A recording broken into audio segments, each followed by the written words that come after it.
Mijwala Reddy of Sarvnagar unit and Station House Officer Srinivas Reddy and Sub Inspectors Fayaz, Ramaja and staff and electronic media మిత్రులందరికీ కూడా ఈరోజు ప్రభుత్వ ఆదేశాల ప్రకారం commissioner ఇచ్చిన instructions, commissioner of excise state ఇచ్చిన ఆదేశాల ప్రకారం ఈరోజు సరవనగర్ స్టేషన్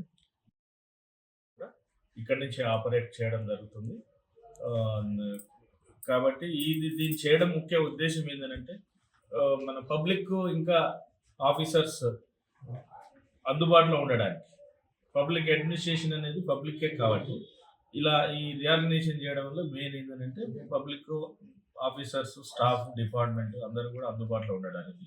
దీంట్లో మనకు మెయిన్ ఏంటంటే క్రైమ్ జరుగుతుంది, ఎక్సైజ్ క్రైమ్ ఉంటుంది, గుడంబ, ఇల్లిసిట్ డిస్టిల్ లిక్కర్ కావచ్చు, స్పూరియస్ లిక్కర్ కావచ్చు, నాన్ డ్యూటిఫైడ్ లిక్కర్ కావచ్చు, సమాజాన్ని ఇంకా ఎక్కువగా పట్టి పీడిస్తున్నటువంటి డ్రగ్స్ ఆర్ గాంజా, ఇవన్నీ కూడా సమర్థవంతంగా ఎన్ఫోర్స్మెంట్ యాక్టివిటీస్ చేయడానికి స్టేట్ అంతా కూడా ఈరోజు స్టేట్లో 14 స్టేషన్లు అవుతుంది, 14 కూడా కొత్త స్టేషన్లు అవుతుంది.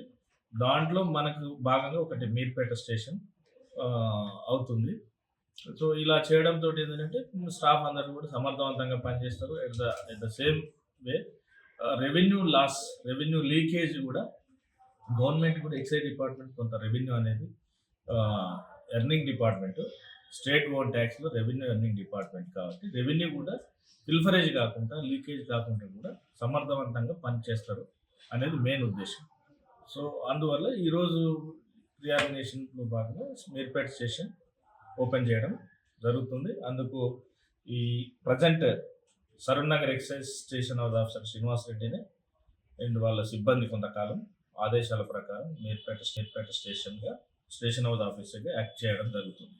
సో దీని అందరూ కూడా పబ్లిక్ రిప్రజెంటేటివ్స్ అండ్ సిబ్బంది అందరూ కూడా గమనించగలరు. మరొకసారి నేను శుభాకాంక్షలు తెలియజేస్తూ ముగిస్తున్నాను.